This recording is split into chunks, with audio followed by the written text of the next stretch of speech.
അവരുടെ നിയന്ത്രണമാണ്.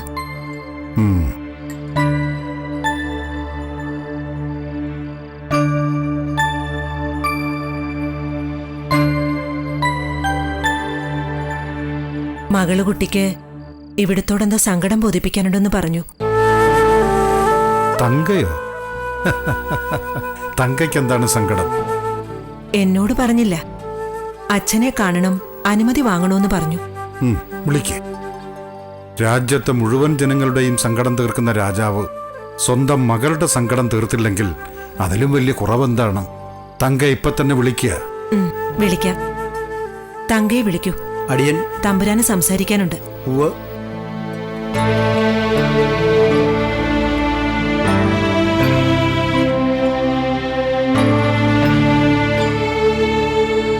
മാർത്താണ്ഡൻ തങ്കയെ കാണാൻ പോയില്ലേ?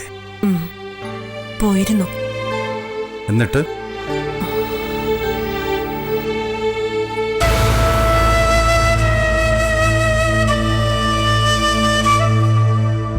മോളാകെ വല്ലാതിരിക്കുന്നല്ലോ. എന്തു പറ്റി?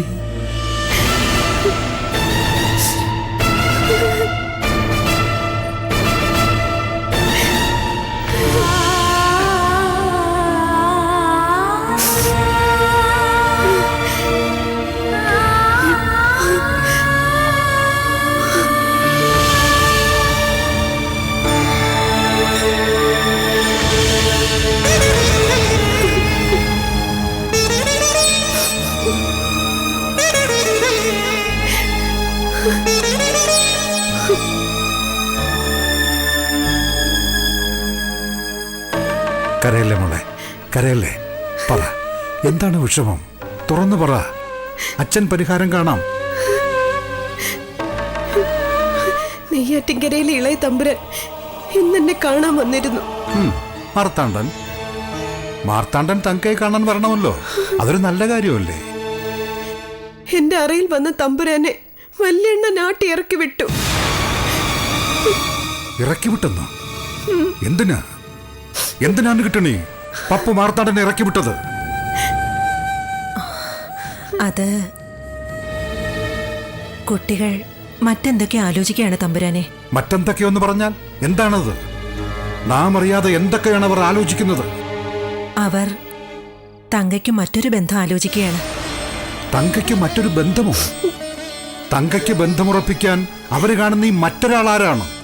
മാർത്താണ്ഡനേക്കാൾ അയാൾക്കുള്ള യോഗ്യത എന്താണ്? തലശ്ശേരി രാജകുമാരനാണ് അവരുടെ ആലോചനയെ. ഇരണിയൽ കൊട്ടാരത്തിലെ രാമവർമ്മ. ഇവിടുന്ന് കഴിഞ്ഞാൽ അടുത്ത മൂപ്പ് ആ കുമാരനാണല്ലോ.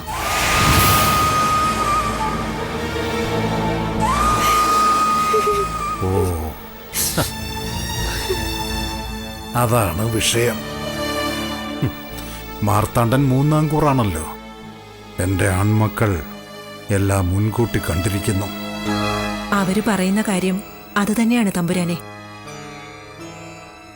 തലശ്ശേരി രാമനും ചെറുപ്പമാണ്. ആ കുമാരനെ കഴിഞ്ഞ് മാർത്താണ്ഡന് മൂപ്പ് കിട്ടുമെന്ന് കരുതാൻ വയ്യ.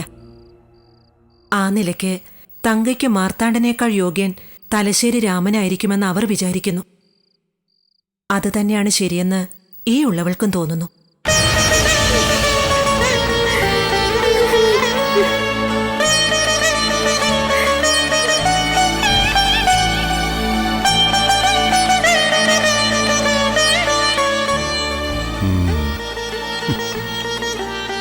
കുട്ടികൾ നമ്മേക്കാൾ വളർന്നിരിക്കുന്നു അല്ലേ കിട്ടണേ? നമ്മോടൊന്ന് ആലോചിക്കാതെ, നമ്മുടെ സമ്മതമില്ലാതെ അവർ തീരുമാനമെടുക്കാൻ തുടങ്ങിയിരിക്കുന്നു. തമ്പുരാൻ പൊറുക്കണം. കുട്ടികളുടെ തീരുമാനത്തിൽ ശരിയുണ്ടെന്ന് തോന്നിയതുകൊണ്ടാണ് അടിയൻ അതിനോട് താല്പര്യം കാട്ടിയത്. തങ്കയുടെ ഭാവിക്ക് അതാണ് നല്ലത് തമ്പുരാനെ. കിട്ടണേ, പണ്ട് 10-25 വർഷങ്ങൾക്ക് മുമ്പ് സുചീന്ദ്രൻ കോവിലിലെ ഉത്സവകാലത്ത് എങ്ങു നിന്നോ ഒരു നർത്തകി വന്നു. അന്യനാട്ടുകാരിയായ നർത്തകിയെ കണ്ട് വേണാട്ടിൽ ഒരു ഇളമുറത്തമ്പുരാന് മോഹമുദിച്ചു. അഭിരാമി എന്ന നർത്തകിയെ കിട്ടണിത്താളമ്മ എന്ന പേര് കൊടുത്ത് ഈ തമ്പുരാൻ പള്ളിക്കെട്ട് നടത്തി. അതെ, അന്ന് ഈ തമ്പുരാൻ ഭാവിയെക്കുറിച്ചും ഭൂതത്തെക്കുറിച്ചും ഒന്നും ചിന്തിച്ചില്ല. തമ്പുരാൻ അത് ചിന്തിച്ചില്ലെങ്കിലും നർത്തകിയുടെ ബന്ധുക്കൾ അത് ചിന്തിച്ചു. അതുകൊണ്ടാണല്ലോ ഈ രാജധാനിയിൽ വലിയ തമ്പുരാട്ടിയായി വാഴാൻ ആ നർത്തകിക്ക് സാധിച്ചത്. അത് ഒരു തമ്പുരാന്റെ അനുരാഗത്തിന്റെ വിജയകഥയാണ്. പക്ഷേ അത് നർത്തകിയുടെ അനുരാഗ കഥയല്ലല്ലോ തമ്പുരാനെ. ഓരും പേരും വെടിഞ്ഞ് ഭാവി ശോഭനമാക്കാൻ ഒരുങ്ങിയ പാവം നർത്തകിയുടെ ജീവിതമാണ്. അതുപോലെ തങ്കയുടെ ജീവിതവും സുരക്ഷിതമാകണമെന്നേ അടിയൻ മോഹിച്ചുള്ളൂ. നമ്മുടെ മക്കളും അതുതന്നെയാണ് മോഹിക്കുന്നത്. അതിൽ തെറ്റുണ്ടെന്ന് അടിയൻ വിശ്വസിക്കുന്നില്ല. വിശ്വാസം രക്ഷിക്കട്ടെ. നിങ്ങൾ തീരുമാനിക്കൂ. ശുഭകരമായത് സംഭവിക്കട്ടെ. നമുക്കെന്തോ വിശപ്പ് തോന്നുന്നില്ല.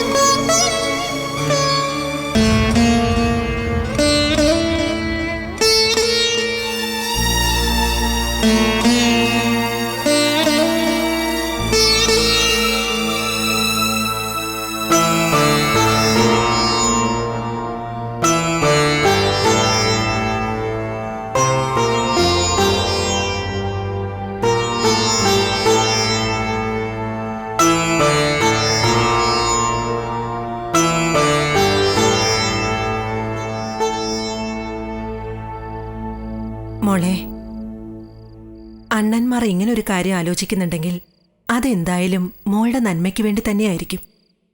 മോൾ അതിനെ മറ്റൊരു വിധത്തിലും കാണരുത്. കാര്യങ്ങളെല്ലാം അമ്മയ്ക്കറിയാത്തതല്ലോ. കൊച്ചുനാള് മുതൽ എല്ലാവരും പറഞ്ഞു പഠിപ്പിച്ചതാണ് തങ്ക മാർത്താണ്ഡന്റേതാണ് എന്ന്. ഇല്ലേ? കണ്ടും കളിച്ചും വളർന്ന നാള് മുതൽ ഞാനും തീരുമാനിച്ചതാണ് തമ്പുരാൻ എന്റേതാണെന്ന്. വർഷങ്ങൾ കൊണ്ട് മനസ്സിൽ ഉറച്ചുപോയ ആ വിചാരം ഒരു ദിവസം കൊണ്ട് മാറ്റി എഴുതണമെന്ന് പറഞ്ഞാൽ സാധിക്കില്ലമ്മേ. ഞങ്ങൾക്ക് പിരിയാനാവില്ല. സാധിക്കും മോളെ. പെണ്ണിന്റെ ഇഷ്ടങ്ങൾക്ക് ഒരു വിലയുമില്ലാത്ത ലോകമാണിത്. അവൾ ആരെ ഇഷ്ടപ്പെട്ടാലും ആ ഇഷ്ടങ്ങൾ ചവിട്ടി മെതിക്കപ്പെടും. അത് നാട്ടുനടപ്പാണ്. ഇവിടെ അണ്ണന്മാർ നോക്കുന്നത് നിന്റെ ഭാവി സുരക്ഷിതമാക്കാനാണ്. അതിന് മാർത്താണ്ഡനേക്കാൾ യോഗ്യൻ തലശ്ശേരി രാമൻ തന്നെയാണ്. അതെ, അണ്ണന്മാർ ചിന്തിക്കുന്നത് ഭാവിയെക്കുറിച്ച് തന്നെയാണ്. പക്ഷെ അത് എന്റെ ഭാവിയല്ല, അണ്ണന്മാരുടെ ഭാവി. അമ്മേ, അച്ഛന് ശേഷം രാജാവാകുന്നത് തലശ്ശേരി രാമൻ തമ്പുരാനല്ലേ? ചെറുവാമൂപ്പ് ഏൽക്കുന്ന ആ തമ്പുരാന്റെ കാലത്തും അണ്ണന്മാർക്ക് ഇപ്പോഴുള്ള പ്രതാപവും പദവിയും ഇതേപോലെ നിലനിർത്തണം. അതിനുള്ള കുറുക്കുവഴിയാണ് ഈ പള്ളിക്കെട്ട്. ഞാൻ കെട്ടിലമ്മയായാൽ കെട്ടിലമ്മയുടെ അണ്ണന്മാരെ മൂപ്പുവാഴുന്ന തമ്പുരാൻ അങ്ങനെ കൈയൊഴിയില്ലല്ലോ. തങ്കേ, നീ എന്ത് കഥയില്ലായ്മയാണ് ഈ പറയുന്നത്? അണ്ണന്മാർക്ക് നിന്നോട് അരുമയില്ലെന്നാണോ? ഉണ്ടായിരിക്കാം. പക്ഷേ അവർക്ക് എന്നോടുള്ളതിലും അരുമ അവർക്ക് അവരോട് തന്നെയാണെന്നേ ഞാൻ പറഞ്ഞുള്ളൂ. പപ്പുവും രാമനും ഇത് കേൾക്കാത്തതുകൊണ്ട് കൊള്ളാം. കേട്ടിരുന്നെങ്കിൽ അവർ നിന്നെ കൊന്നുകളഞ്ഞേനെ. ഇല്ലമ്മേ, അവരെന്നെ കൊല്ലില്ല. പൊന്മുട്ടിയിടാൻ പോകുന്ന താറാവിനെ ആരെങ്കിലും കൊല്ലുമോ? തലശ്ശേരി രാജകുമാരന്റെ കെട്ടിലമ്മയായി ഉമ്മിണിത്തങ്ക വാഴേണ്ടത് അവരുടെ ആവശ്യമാണല്ലോ. നിന്നോട് തർക്കിക്കാൻ ഞാൻ ആളല്ല തങ്കേ. ഒന്നു പറയാം, നീ മാർത്താണ്ഡനെ മറക്കണം എന്നേക്കുമായി.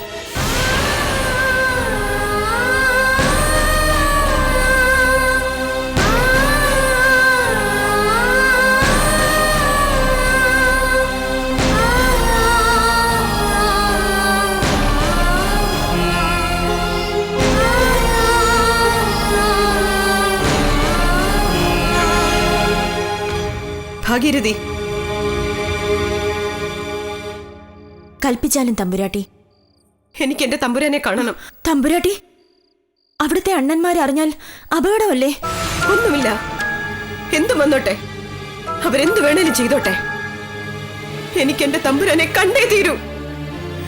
പോലെ നാരായം എടുക്കൂ. അടിയൻ.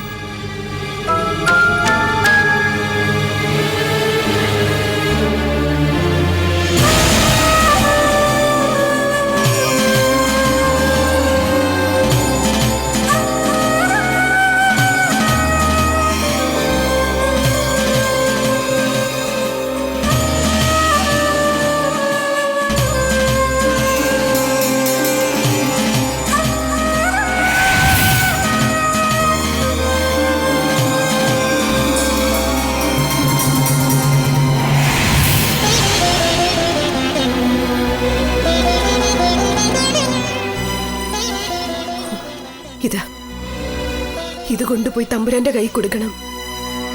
മറ്റാരും കാണരുത്.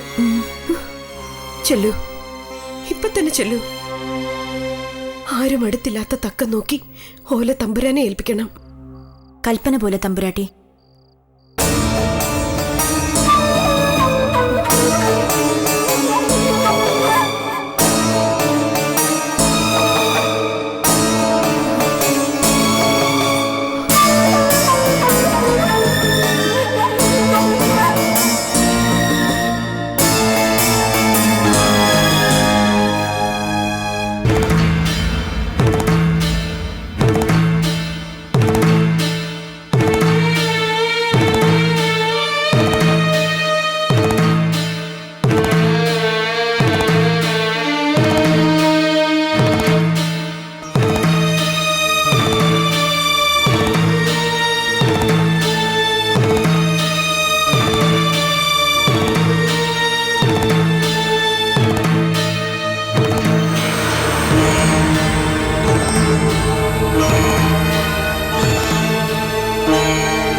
യശസ്വി ഭവ.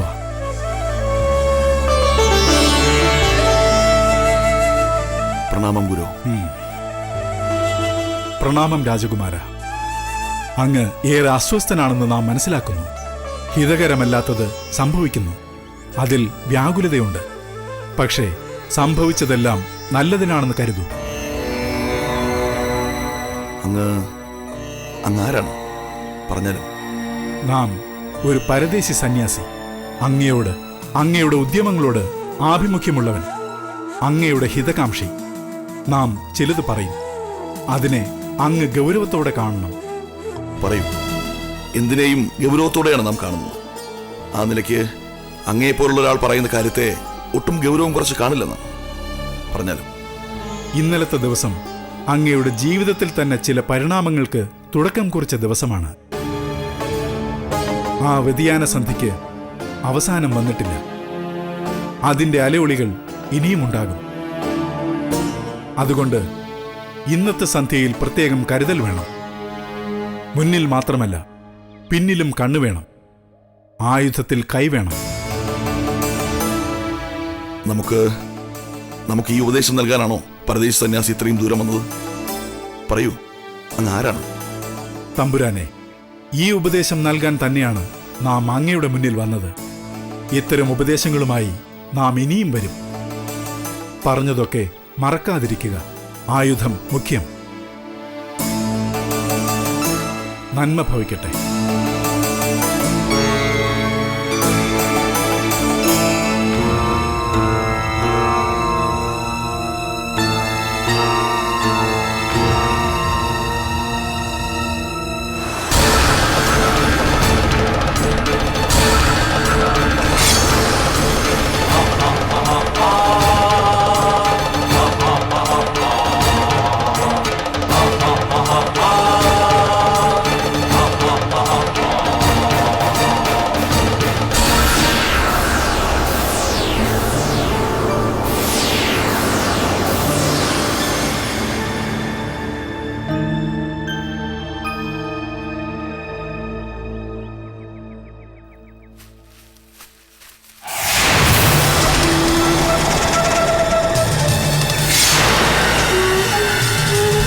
ആരാത്?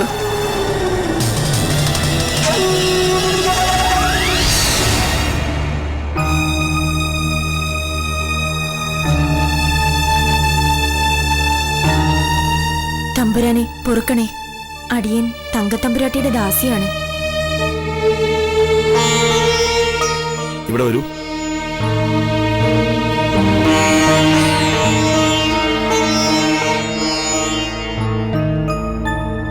നീ എന്താ ഇവിടെ? എന്തിനാ ഇവിടെ ഒളിച്ചു നിന്നേ? അടിയൻ തമ്പുരാട്ടിയുടെ കൽപ്പന അനുസരിച്ച് വന്നതാണ് തമ്പുരാനെ. ആരുടെ കൽപ്പന? തങ്കയുടെയോ? അതെ തമ്പുരാനെ, തമ്പുരാട്ടി കുറിയോല തന്നയച്ചിട്ടുണ്ട്. എടുക്ക്.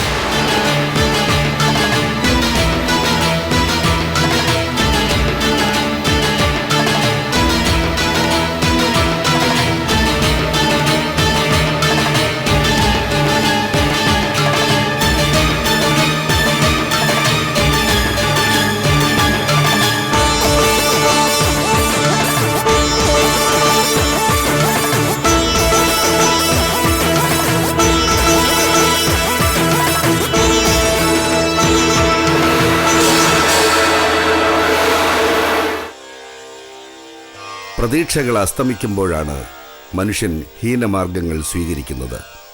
അതുകൊണ്ട് ലഭ്യമാകുന്നതിൽ മാത്രം ആശ വയ്ക്കുക, പ്രതീക്ഷയർപ്പിക്കുക. അത് വ്യഷ്ടിക്കും സമഷ്ടിക്കും നന്മയെ വരുത്തും.